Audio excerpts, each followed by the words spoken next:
HarperCollins and HarperAudio present Lloyd McNeil's Last Ride, a novel by Will Leitch.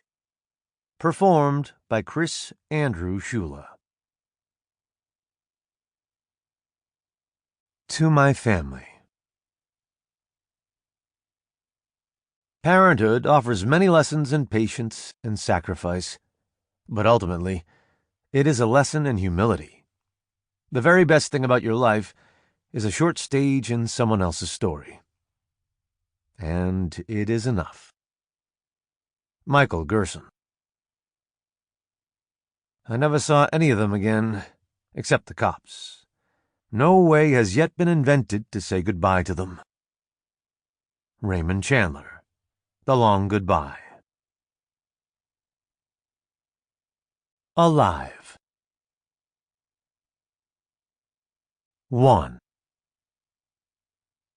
My God, it really is so beautiful. How have I never noticed how beautiful this is? How have I never even looked? I had to stop. It bowled me over.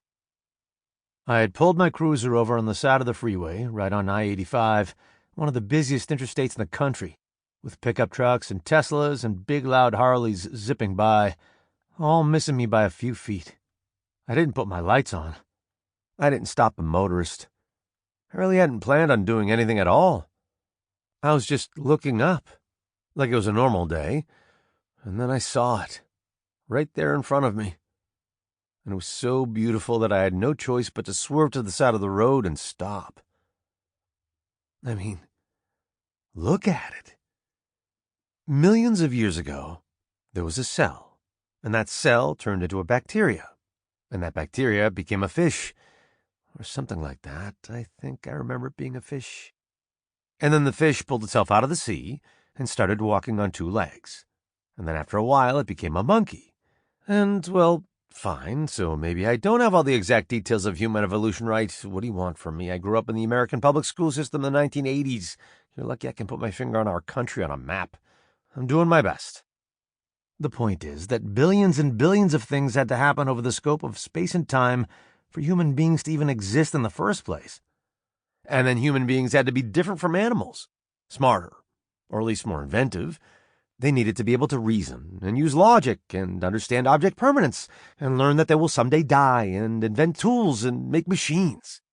Machines like wheels. Then they had to turn those wheels into moving vehicles. And then they had to create engines. And then they had to harness energy to power those engines.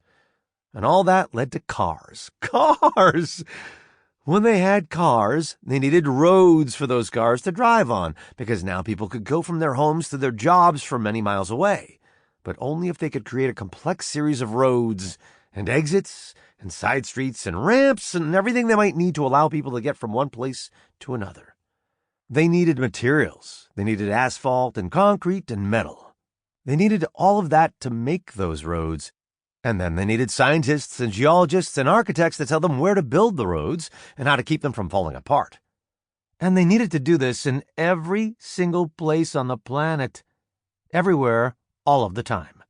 They spent thousands upon thousands of work hours, millions upon millions of dollars, huge swaths of their entire lives, figuring out a way to help humans move themselves around. We have built roads that rise hundreds of feet into the air to carry dozens of machines that are heavier than any animal on Earth. We were once fish, and now we can make this. It's incredible, right? Look at it. They call it Spaghetti Junction. Its official name is the Tom Moreland Exchange, where I-85 meets I-285 in Atlanta. A spiraling labyrinthine octopus of highways and on-ramps and off-ramps and speed limit signs and exit only this lane that will take you anywhere you want to go. Want to go to downtown Atlanta? Or through all the way to Selma and Montgomery, Alabama? I-85 South will take you right there. I-285 will take you to Truist Park so you can go see a Braves game in the suburbs. Or you can keep going to get on I-20, which goes as far west as Scroggins Draw, Texas, if you've got a hankering for Scroggins Draw. I-85 North gets you all the way to Virginia. Sample complete. Ready to continue?